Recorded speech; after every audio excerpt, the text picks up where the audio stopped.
രാഹുൽ ഈശ്വർ കൂടി. രാഹുലെ, നമ്മുടെ ഈ സിനിമകളുടെ മാറി മാറി വരുന്ന അഭിരുചികൾക്കനുസരിച്ച് സിനിമകളുടെ കണ്ടന്റുകൾ എങ്ങനെ മാറുന്നു എന്നുള്ളത് വളരെ പ്രധാനപ്പെട്ട ഒന്നാണ്. ഇവിടെ ഈ പടം അവർ തന്നെ അവരുടെ ടാഗ് ലൈനിൽ വളരെ പ്രധാനമായും പറഞ്ഞിരിക്കുന്ന കാര്യം എന്താണ്, ഏറ്റവും ഇതുവരെ കാണാത്ത വയലൻസ് ഉള്ള ചിത്രം എന്ന് പറയുന്നു. അത് ഒരു പക്ഷേ ഈ അങ്ങനെ നേരത്തെയൊക്കെയുള്ള കാലഘട്ടത്തിൽ അത്തരം സിനിമകൾക്കൊക്കെ പ്രേക്ഷകർ അത്രത്തോളം ആകർഷകരായി തിയേറ്ററുകളിലേക്ക് എത്തുമോ എന്ന കാര്യത്തിൽ സംശയമുണ്ടായിരുന്നു. പക്ഷേ ഇപ്പോൾ ചെറുപ്പക്കാർ ഇടിച്ചു കയറുകയാണ് തിയേറ്ററുകളിലേക്ക്. ഈ ഇന്ത്യയിൽ മുഴുവൻ ഉള്ള ഭാഷകളിലും സിനിമ റിലീസാകുമ്പോൾ അവിടെയൊക്കെ ഈ സിനിമയ്ക്ക് സ്വീകാര്യത കിട്ടുന്നു. പ്രത്യേകിച്ച് കേരളത്തിലൊക്കെ ഷോകൾ കൂടുതൽ നടത്തുന്നു.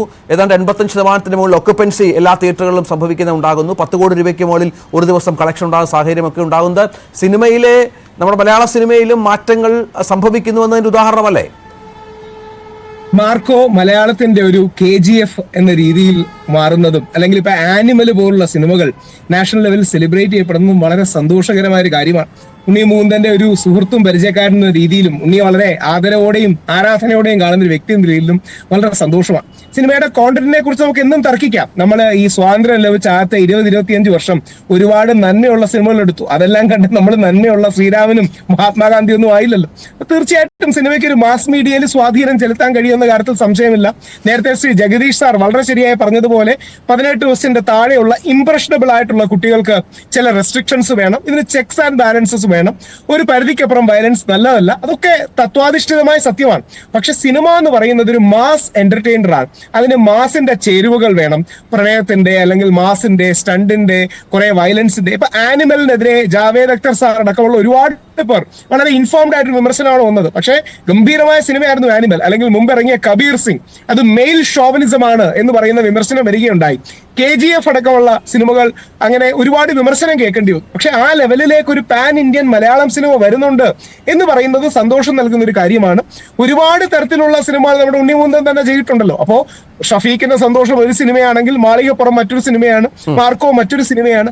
ആ രീതിയിൽ വലിയൊരു വിജയം ഈ സിനിമയ്ക്ക് ഉണ്ടാകട്ടെ എന്നാണ് ഒരു മലയാള സിനിമാ പ്രേക്ഷകർ എന്ന രീതിയിൽ ആഗ്രഹിക്കുന്നത്. സിനിമയെ കുറിച്ച് എത്തിക്കലായ ഒരു ഡിബേറ്റ് നമുക്ക് എന്നും ഉണ്ടാകാം. എവിടെയൊക്കെയാണ് നമ്മൾ പരിമിതികൾ വെക്കേണ്ടത്, സെക്സും വയലൻസും എക്സ്പോഷറും തുടങ്ങിയ കാര്യങ്ങൾക്ക് എന്തെങ്കിലും ലക്ഷ്മണരേഖ വേണോ?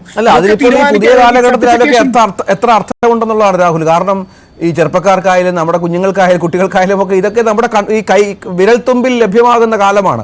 മൊബൈലിലൂടെ പല സൈറ്റുകളിലൂടെയും മറ്റും. അതിന് അവർക്ക് തിയേറ്ററിൽ പോയി സിനിമ കാണേണ്ട കാര്യമില്ല. പക്ഷേ കണ്ടന്റ് വൈസ് എന്താണ് ഉദ്ദേശിക്കുന്നത് എന്നുള്ളത് അത് വളരെ കൃത്യമായി തന്നെ. ഇപ്പോൾ എന്നോട് ഈ സിനിമ ഞാനും ആ സിനിമ കണ്ട ആളാണ്. ഒരു പ്രേക്ഷകൻ പറഞ്ഞ ഒരു കാര്യം എന്ന് പറയുന്നത് നമ്മൾ അതിനോട് ചേർന്ന് നിൽക്കുകയാണ്. കാരണം കൊലപാതകം നടത്തുന്ന ആളെ തിരിച്ച് അതേ ആംബിയൻസിൽ അതേ രീതിയിൽ അതേ ക്രൗര്യത്തോടു കൂടി അടിക്കണം, കൊല്ലണം എന്നുള്ള മനസ്സുകൂടി, അതായത് ആ ഒരു മനോഭാവം കൂടി നമ്മളിൽ ക്രിയേറ്റ് ചെയ്യുമ്പോഴത്താണ് തിയേറ്ററിലിരുന്ന് പ്രേക്ഷകനെ അത്രത്തോളം അതിലേക്ക് ഇൻവോൾവ് ചെയ്യിപ്പിക്കുന്ന രീതിക്കാണ് ആ പടം വിജയിക്കുന്നത് എന്ന് വേണം കണക്കാക്കാൻ.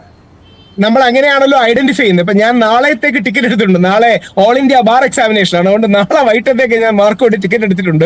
ഈ കോണ്ടന്റ് കോണ്ടെക്സ്ച്വൽ ആയാൽ മതി. അതായത് കോണ്ടന്റ് ആണെങ്കിൽ വയലൻസ് ആണെങ്കിലും ഗ്ലാമർ ആണെങ്കിലും പാട്ടാണെങ്കിലും അതിൽ കോണ്ടെക്സ്ച്വൽ ആകുകയും നമുക്കൊരു താതാത്മ്യം പ്രാപിക്കുകയും വേണം. പിന്നെ ഒരു സൈക്കോളജിക്കലി ഒരുപാട് തിയറീസ് ഉണ്ട്. കഥാർസിസ് ആണ് നമ്മൾ ചെയ്യുന്നത്. നമ്മുടെ മനസ്സിലുള്ള ആ ദേഷ്യവും ക്രൗര്യവും സിനിമ കാണുന്നതിലൂടെ റിലീസ് ചെയ്യപ്പെടുന്നു തുടങ്ങിയ ഒരുപാട് പഠനങ്ങളും ഉണ്ട്. പക്ഷേ ഇതൊക്കെ ഒരു അക്കാഡമിക് ലെവൽ മാത്രമാണ്. സാധാരണക്കാരന് അവന്റെ പൈസ വസൂലാകണം, അവന് സിനിമ കണ്ട് ഇഷ്ടപ്പെടണം, അതിൽ നിന്ന് കുറെ കണ്ടന്റ് ആത്മാവിനെ ടച്ച് ചെയ്യണം, കുറച്ച് കരയണം, കുറച്ച് ചിരിക്കണം, കുറച്ച് കൈയടിക്കണം.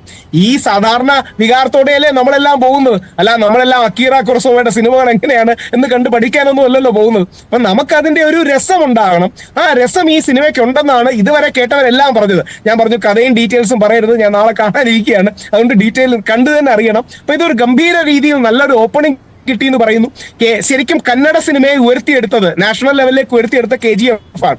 അതേപോലെ വലിയൊരു ബൂസ്റ്റ് നമുക്ക് കിട്ടട്ടെ. നമ്മുടെ സിനിമയും അതേപോലെ നാഷണൽ ലെവലിൽ അറിയപ്പെടണം. നമ്മുടെ സിനിമ വലിയ അക്കാഡമിക് നിലവാരമുള്ള സിനിമകളാണെന്ന് പറയാറുണ്ട്. അത് നല്ലതുമാണ്. അതോടൊപ്പം ഈ പാൻ ഇന്ത്യ മാസ് നമുക്ക് പറയുമല്ലോ, നമ്മൾ ആ മാസ് പ്ലസ് ക്ലാസ്, ആ ഒരു ജോണറാണ് നമുക്ക് വേണ്ടത്. മാസും ആകണം, ക്ലാസും ആകണം. അത് ഈ സിനിമയ്ക്ക് ഉണ്ടെന്ന് വിശ്വസിക്കുന്നു. ആ രീതിയിൽ വലിയൊരു ഹിറ്റായി മാറട്ടെ. തീർച്ചയായും തുടരുക. ദയവായി